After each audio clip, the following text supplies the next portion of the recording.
Premier ministre. La parole est à Monsieur Elie Abou. Merci, Monsieur le Président. Ma question s'adresse à Madame la ministre de la Santé.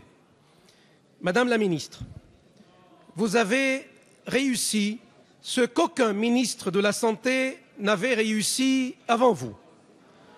Vous avez réalisé un exploit. Attendez, vous avez réalisé un exploit digne d'un livre des records.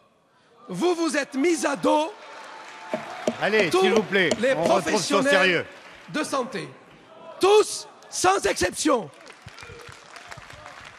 Les médecins généralistes, comme les spécialistes, l'hospitalisation publique, comme l'hospitalisation privée, les syndicats de gauche, comme les syndicats de droite, les étudiants, comme les internes, les dentistes, les pharmaciens, les infirmières et toutes les professions paramédicales.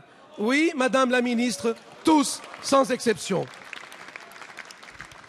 Et sur votre dernière sortie, c'est extraordinaire.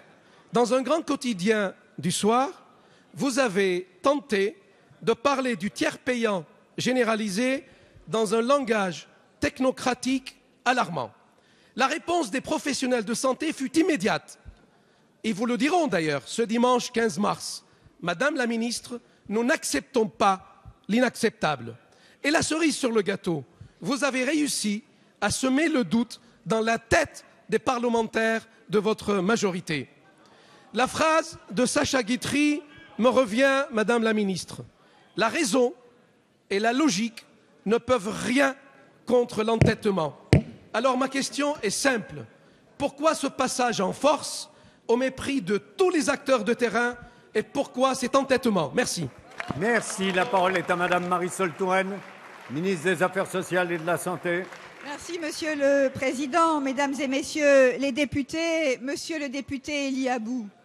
Moi, je suis certaine que la majorité est attachée à une loi qui doit être une loi de progrès, de justice et de lutte contre les inégalités.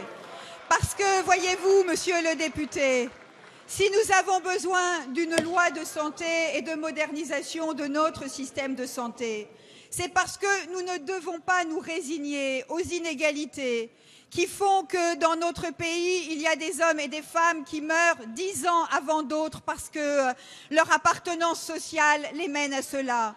Nous ne résolvons pas à ce qu'un enfant d'ouvrier ait 10 fois plus de risques d'être obèse qu'un enfant de cadre.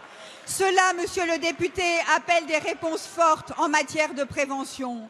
Nous n'acceptons pas, Monsieur le député, que l'accès aux soins soit dans certains territoires plus difficile que dans d'autres. Et nous comprenons que l'accès aux soins doit être facilité sur le plan financier, ce qui explique la mise en place du tiers payant.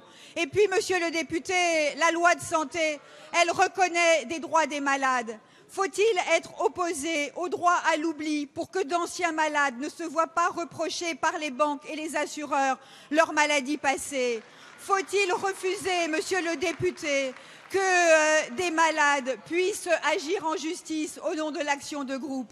C'est cette modernisation autour de la prévention, de la médecine de proximité et des droits des malades que la loi de santé porte et portera avec force. C'est une loi de justice, une loi de progrès qui pour autant se fait dans l'écoute et dans le dialogue avec les professionnels de santé.